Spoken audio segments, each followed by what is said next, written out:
It was my first relationship was with a pastor. So because of that kind of funny pastor I had, and he broke my heart. He hurt me through a text message, SMS. Yeah, he served me breakfast.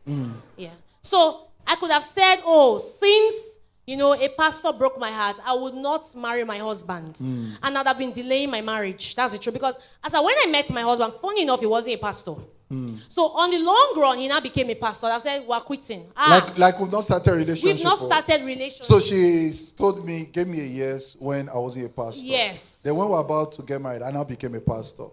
You see how God trapped her? You see? So I mean... So at that point, she was like, oh God, pastor. Oh God. Whether I like it or not, the pastor will always want to come to deal with the person. Yes. And if you don't deal with it, you're going to delay. You won't know when the clock is just ticking, right? Because you're always like, I can't marry this kind of person. Do you know, when I wanted to say yes to my husband, people actually told me, you're married, you want to marry a pastor again? When he's a pastor that broke your heart. Do you know, some people haven't gone with this thing, like, a pastor cheats on him, like all men of God are the same. That's true. So, it changes your mindset, it changes your thought, it changes everything in your heart because of your past. And many times when you don't deal with your past, you conform to your past. True. You behave like your past. You repeat cycles. Many people are repeating heartbreaks because they didn't forgive their past heartbreak. That's true. Because when you don't forgive your past heartbreak, people just get into another relationship after an experience, not because they want the person. They do like a rebound. And before you know it, they bounce you out. Yeah.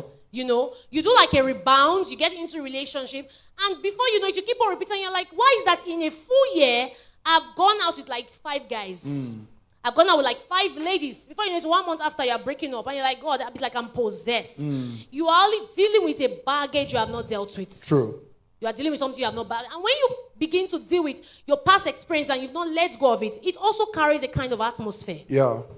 People who are right for you resist you. Without you knowing. That's true. Unforgiveness has its atmosphere. Forgiveness has its atmosphere. True. Unforgiveness has its aura, its smell. So you just see people who kind of withdraw from you. Because people who are battling with unforgiveness, if you notice, they are very tense. See an usher who is battling with baggages. When the person will tell you to go to a seat here, move. And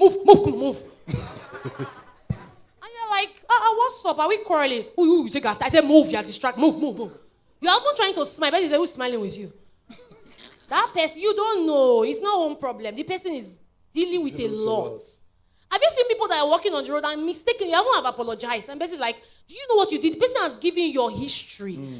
That's what happens. Of people who are battling with bitterness are usually tense. And it drives people away. You won't know when you're actually dealing with it.